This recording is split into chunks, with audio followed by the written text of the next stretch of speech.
Good morning, ladies and gentlemen, boys and girls. Welcome to Chilltown Hoops. I'm your host, Jermaine. The youngsters call me OG. My friends call me J Dub. Let's get to it. So, what I've seen lately, the talk of the town right now is Steph Curry is 16 threes away from breaking the all time record.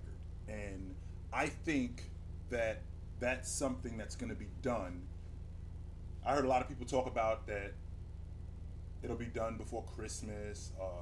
It'll be done before the new year. I think he's doing it this weekend. I think this Saturday at Philadelphia, I think he does it on national TV with his brother on the other team. I think that he does it.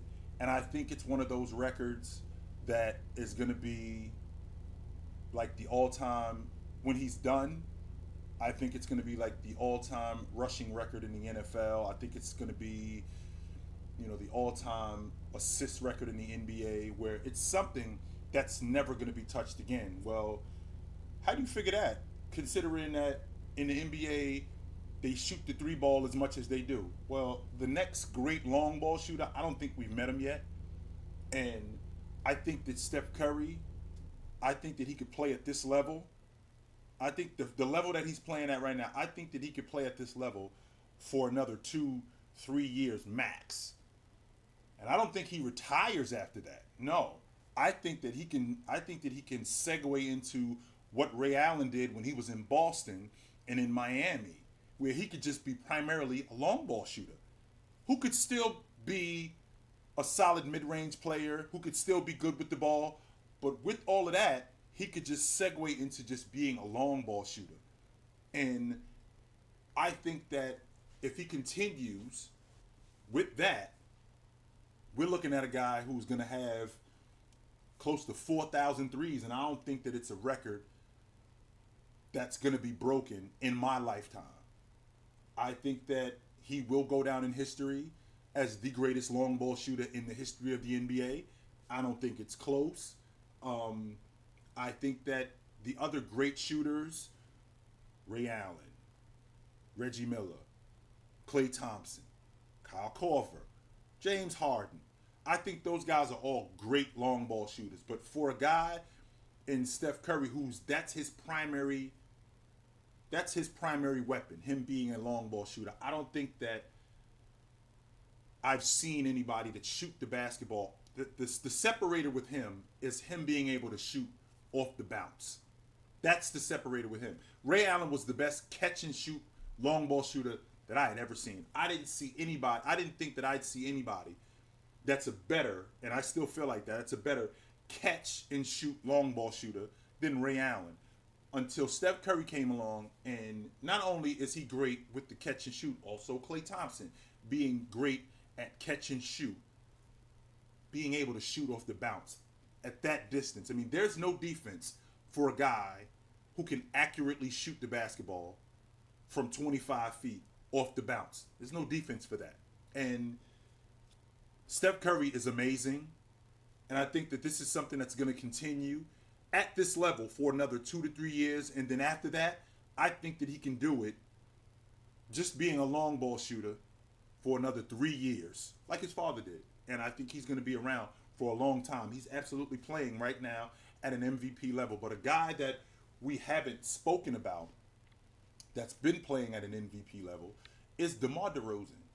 And I look at the candidates for league MVP as of right now. So if the season ended today, right? If the season ended today, who is in the conversation for the best for league MVP? Who's in the conversation for that? So Curry, KD, Joker, Embiid, and DeRozan. So we got to take Joker out of the conversation specifically because Denver isn't very good, and the NBA has proven over. And I touched on this a couple of days ago. The NBA has proven that in order for you to win the league MVP, you have to be on a team that's winning, unless you're doing something ridiculous. So that takes Joker out of it, and that also takes Embiid out too. Even though Embiid has been playing really good as of late, so that leaves KD, Steph, DeMar DeRozan, and DeMar DeRozan has answered the bell for me defensively because I don't think he needed to be a great defender. on that Chicago Bulls team, considering what they had added. I think that all he needed to be was a solid defender. And he absolutely has done that. Now, what people are surprised about more than anything is him actually being in this conversation where almost where he came out of nowhere. When in reality, no, he did not. You know, DeMar DeRozan has been an elite player for a lot of years. For a lot of years. We're talking about a guy who was All NBA 4 times. So he's been a top 15 player for multiple years. DeMar DeRozan was. It just so happened that he's having his best season this season on arguably the best team that he's ever been on. I understand why he wasn't. I understand why he was moved in Toronto. I mean, they replaced him with a better player in Leonard. All right, I can get with that logic. However, that team that he was on in Toronto, those were absolute contending teams.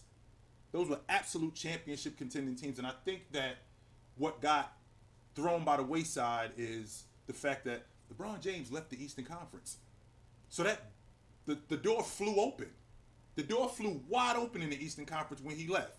So it wasn't just, we're getting Leonard on the team and he's the difference and we're going to win the NBA championship. No.